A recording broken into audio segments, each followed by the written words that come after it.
Во денешниот дневник на ТВМ ќе гледате. Нема законска легислатива за планинската спасителна служба во нашата земја.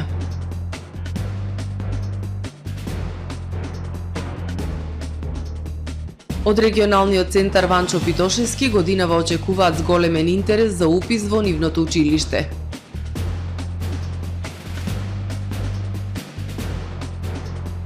Се подготвува кампања за поволна енергетска ефикасност.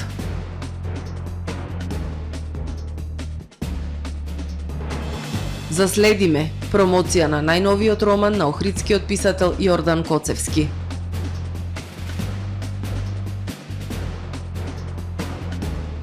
Ново масовно пукање во САД, има жртви и повредени. Со содржините во дневникот започнуваме по временската прогноза. Останете со нас.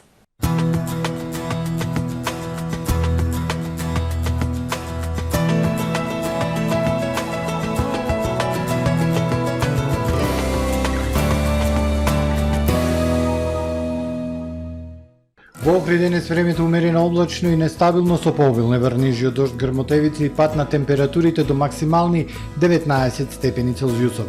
Во текот на ноќта кон сабота облачно и со слаби врнежи од дожд во Охрид.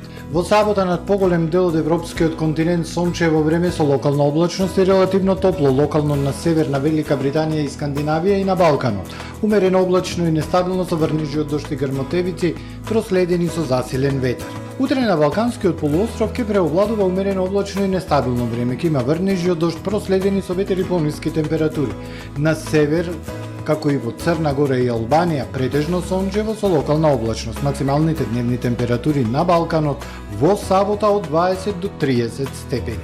Во Македонија утре во утринските и предпладневните часови умерено облачно и нестабилно време со врнежи од дожд, грмотевици, проследени со ветар и ниски температури. Попладне врнежите постепено ќе престанат. Минималната температура од 9 до 19, максималните дневни од 18 до 26 степени Целзиусови.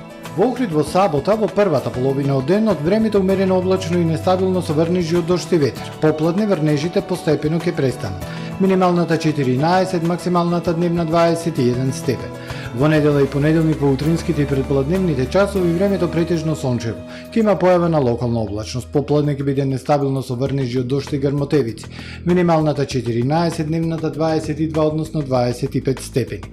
Во вторник претежно сончево време со локална облачност. Минималната температура 13, дневната 26 степени Целзиусови.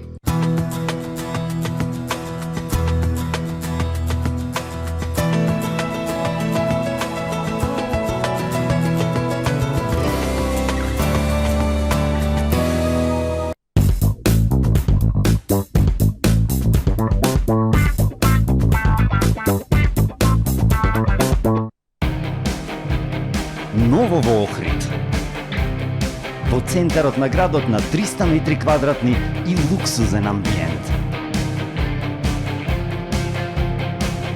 Најдоброто место за забава. Свечено отворање и голема журка Сенокаут во петок на 17 јуни. Од Астра за Охрид.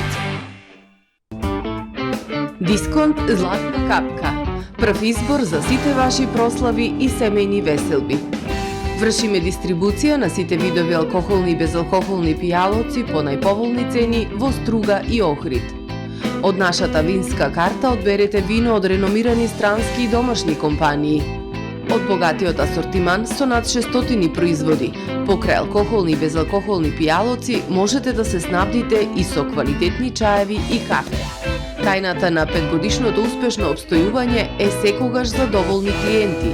Дисконт Златна капка.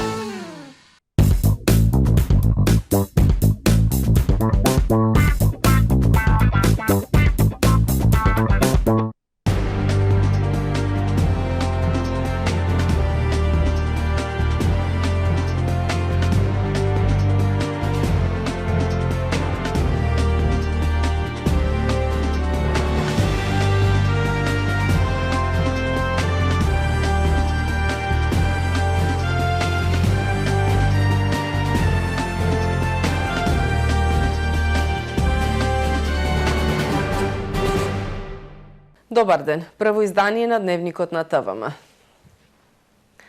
Нема законска легислатива за планинската спасителна служба во нашата земја. Современите текови бараат темелно поставување на легислатива за техниките и принципите на работата на спасителната служба, вели Додески. За надминување на неефикасниот систем се превземаат позитивните искуства од Хрватска за да влезат во реформите на нашиот систем за цивилна заштита. Предизвиците и современите трендови во планинското спасување во Европа е темата на денешната панел дискусија за планинската спасителна служба.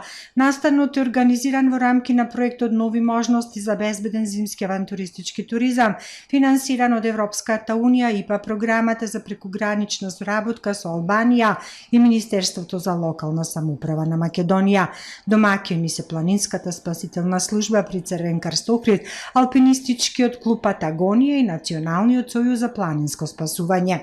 Се отворија горчливи прашања за функционирањето на планинската спасителна служба во нашата земја. Работата на планинската спасителна служба не е законски дефинирана. Нејзината функција е споменета во Законот за заштита и спасување во мал дел, но не се третира соодветно волонтерскиот принцип на организирање, кажува Антонио Додески, раководител на планинската спасителна служба. Овластувањата ги црпат од Општинската организација на Црвен крст, кои се лимитирани. Современите текови на работата на планинската спасителна служба бараат темелно поставување на законската легислатива за техниките и принципите на работа, додава Додески. Имаме среќа да црпиме искуство од работата на Хрватската горска спасителна служба, која е најдобра во Европа, напоменува Додески и открива што го прави неефикасен нашиот систем. Клучниот проблем во моментот е планинското спасување во нашата држава не е решено институционално и со легислатива. Значи, ние немаме закон, за разлика од нас во Хрватска имаат конкретно закон за горската служба, кој што закон дава јавни овластувања на волонтерите кои ја работат оваа работа. Покрај законот за ХГСС тие имаат уште серија други закони кои што по различни основи им даваат не само овластување, туку им даваат и можности да го одржуваат системот, секако дека тука државата и пред се локалните самоуправи се активно вклучени со финансирање на активностите и на ресурсите. Јосип Гранич, началникот на спасителната горска служба од Хрватска, ги презентираше нивните позитивни искуства. Ние имаме заедничка историја од поранешна Југославија, каде што постоела служба за спасување на планина во цела држава. Подготвеноста на спасителите е залудна, без поддршка од системот, подвлекува Гранич. Диjelimo određena iskustva koja su nekad postojala. Делиме одредени искуства кои постоја некогаш. Од тогаш ние напредувавме во горското спасување од многу причини. Ке се обидеме да ги објасниме причините, зошто моравме да напредуваме, кои подрачја ги покривавме, а тоа не се однесува на планинарите или алпинистите.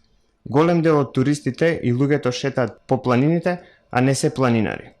На присутните ќе им ги пренесеме искуствата и сликата како функционира системот на делување на горската служба.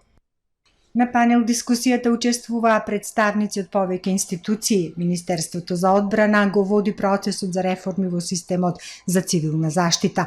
Се бараат системски решенија кои ќе им дадат овластување на волонтерите од планинската спасителна служба за да обезбедат поголема безбедност на граѓаните. Минатата година планинската спасителна служба интервенирала во 50 случаи во Охрид, а во првите 5 месеци од годинава имала 16 успешни спасителни интервенции.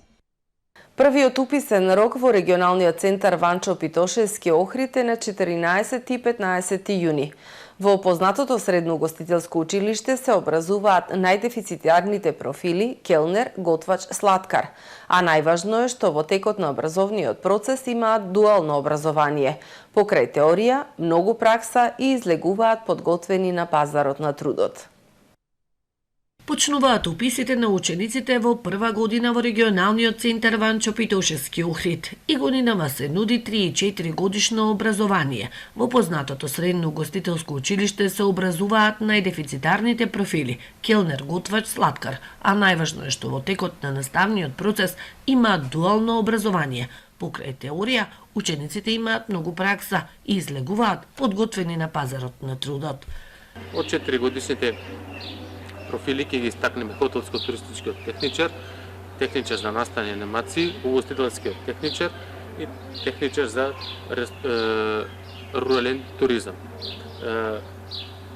Значено е што и оваа година продолжуваат со делување на стипендиите, кои што се од страна на Министерството за образование и наука, значи секој ученик кој ќе се запише во долна паралелка е потенцијален добитник на стипендија од 3500 денари.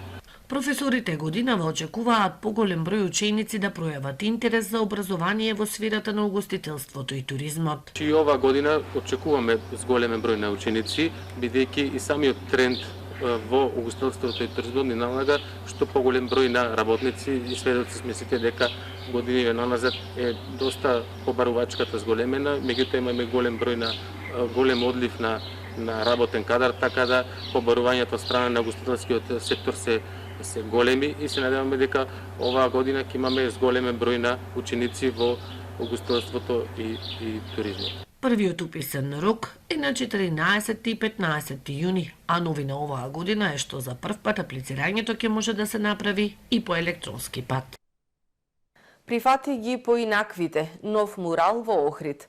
На површина од 21 квадратен метар од авторот уметник Трајче Павлов, училиштето Григор Прличев доби символичен подарок за крајот на учебната година.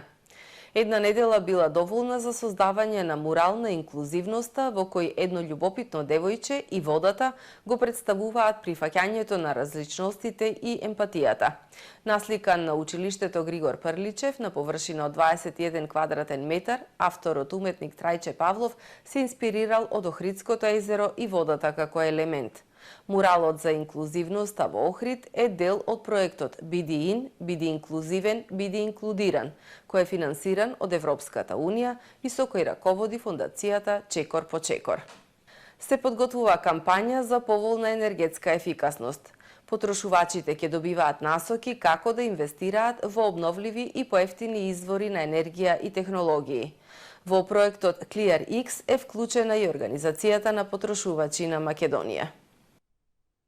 Се подготвува кампања за поволна енергетска ефикасност. Кампањата е на Организацијата на потрошувачи на Македонија како дел од европскиот проект за поволна енергетска ефикасност. Проектот ClearX има за цел транзиција на зелената енергија. Целта е да се подобри енергетската ефикасност по прифатливи цени и да се намалат трошоците за енергија на помал рок, информира Маријана Лончар-Велкова, председател на Организацијата на потрошувачи на Македонија. Овој проект развива методологии за потребите на потрошувачите, дава насоки како да се инвестира во обновливи и одржливи извори на енергија и технологија.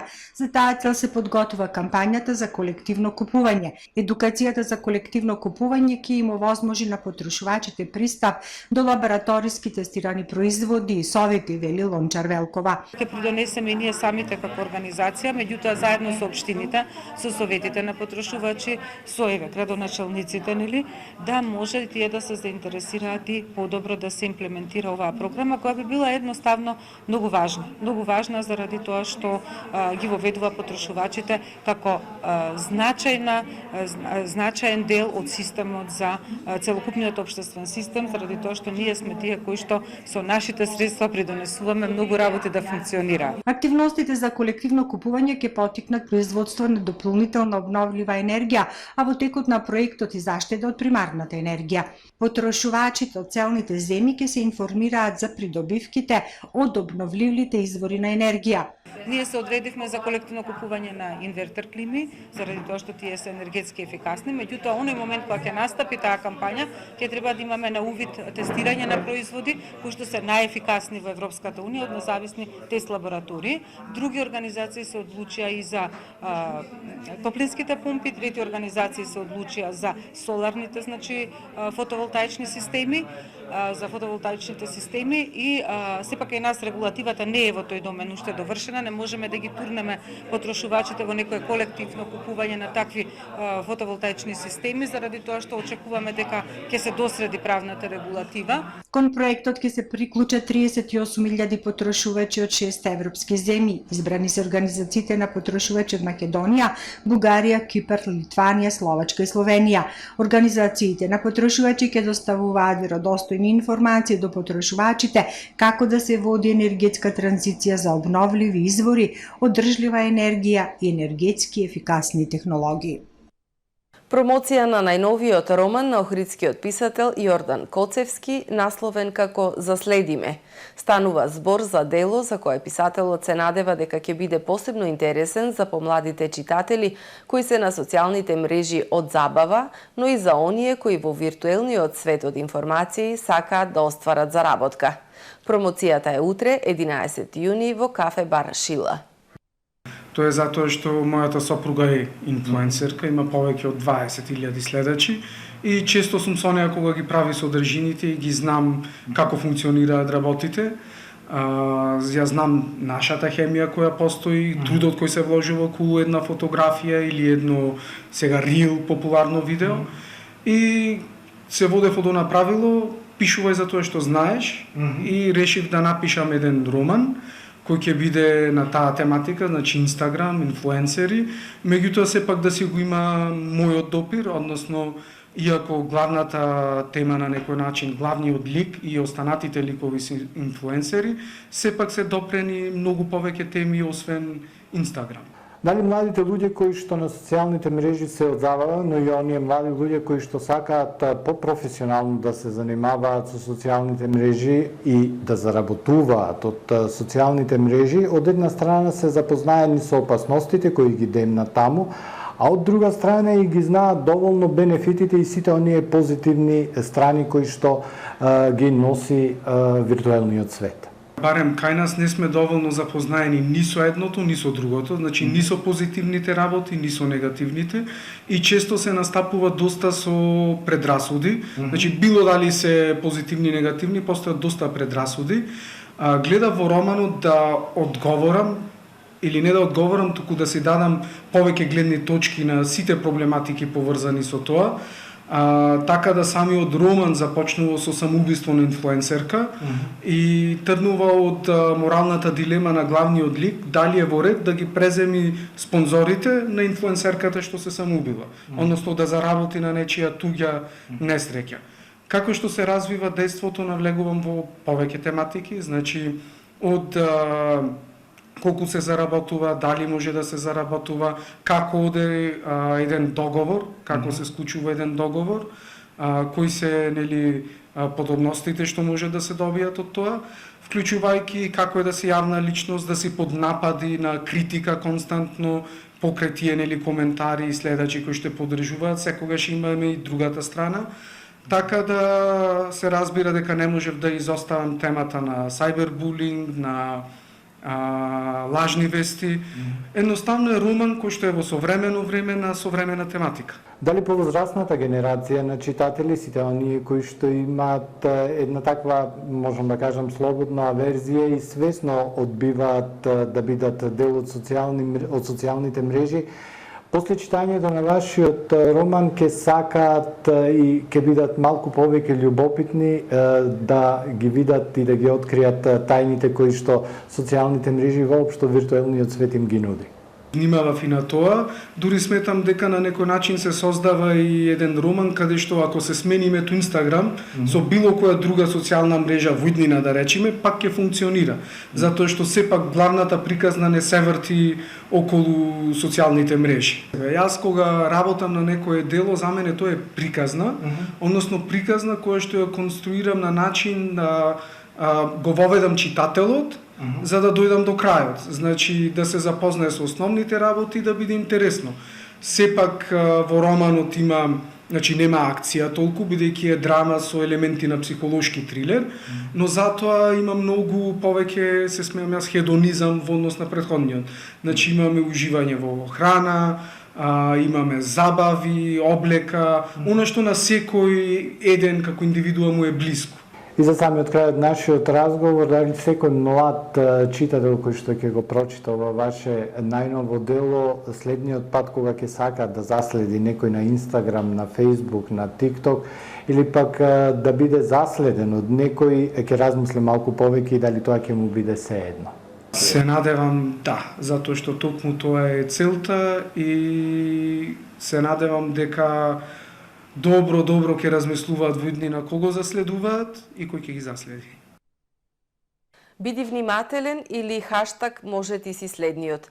Нова кампања на Интерпол за дигиталните изнуди и како да се заштитиме. Кампања за зголемување на свесноста кај граѓаните за тоа дека сајбер нападите може да му се случат секому и во секое време.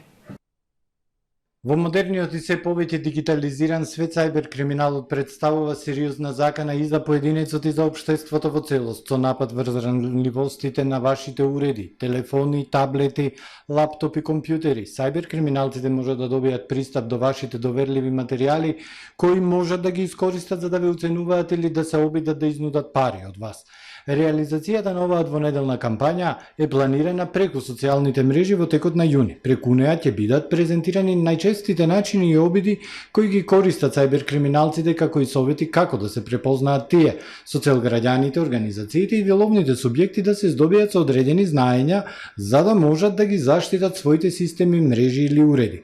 Во кампањата ќе учествуваат повеќе од 60 земји партнери од приватниот сектор, невладини и меѓународни организации. Сите тие ќе го поддржат Интерпол во неговите напори, споделувајќи информации за најновите трендови во сајбер криминалот, како и начините и алатките како може јавноста да се заштити од нив. Во продолжение да ги погледнеме и вестите од светот. Во новото масовно пукање во САД, овој пат во фабриката во Мериленд биле застрелани и убиени неколку луѓе, јавуваат локалните медиуми. Пукањето се случило во фабриката Колумбија Машин, која произведува калапи и опрема. Според канцеларијата на локалниот шериф, неколку луѓе биле застрелани околу 14 часот и 30 минути по локално време, а напаѓачот повеќе не бил закана. Тој бил застрелан и ранет во конфликт со полицајец од државата Мериленд, а сега се наоѓа во болница. Неговата состојба се уште не е позната. Канцеларијата на шерифот соопшти дека има повеќе жртви, пренесуваат американските медиуми. Невреме во Албанија однесе најмалку еден живот поплавувајќи градови и предизвика прекин на електрична енергија во Тирана, соопштија властите. Полицијата соопшти дека 51 годишен маж загинал во пожарот како гром удрил во куќа во северозападното село Деда и предизвикал краток спој, а еден маж е повреден. Уште еден маж е пронајден мртов на море во југозападниот град Валона, но истражителите не утврдиле дали неговата смрт е поврзана со временските услови. Многу градови долж албанскиот брег беа поплавени по 2 часа невообичаено силен дожд. Земјоделците во југоисточна Албанија се пожалија дека дождот им го оштетил целиот род, а во најужниот град во Албанија, Саранда, гром оштетил стамбена зграда. Албанија доживеа 2 недели топло време, каде температурите достигнаа до 37 степени Целзиусови. Кинески воен авион се урнал вчера во стамбена област во Кина, при што загинаа најмалку едно лице, јави кинеската државна телевизија. Авионот Ј-7 на Народно-ослободителната војска вршел обука во провинцијата Хубеј кога се урнал, при што биле оштетени неколку куќи, а еден жител загина, двајца биле повредени. Пилотот пред несреќата се катапултирал од авионот и паднал со падобран на земја, при што се добил со полесни повреди. На видеата на социјалните мрежи се гледаат куќите кои горат покрај урнатиот авион. Инцидентот се случил во близина на аеродромот Лаохеку во Ксингјанѓанг. Засега не е позната причината за несреќата, властите истражуваат. Првиот патен мост меѓу Русија и Кина преку реката Амур, долг 1080 метри, е отворен во градот Благовешченск во руската област Амур. Овој меѓународен патен мост го поврзува Благовешченск со градот Хејхе во Кина. Церемонијата се одржа преку телеконференција од студија во Москва, Владивосток, Пекинг, локации во Благовешченк и Хејхе, а гувернерите на регионот Амур и кинеската провинција Хејлонгјанг, Хуа Чангшенг беа на спротивните брегови. Изградбата на мостот чинила 19 милиарди рубли или околу 320 милиони долари. Должината на мостот е 1080 метри, а според проектот секојдневно преку него ќе може да поминуваат 630 камиони, 164 автобуси и 68 автомобили. Почитувани гледачи, ова е се во првиот дневник. Повеќе информации на нашиот портал tvma.mk и на профилите на ТВМ на социјалните мрежи. Пријатно!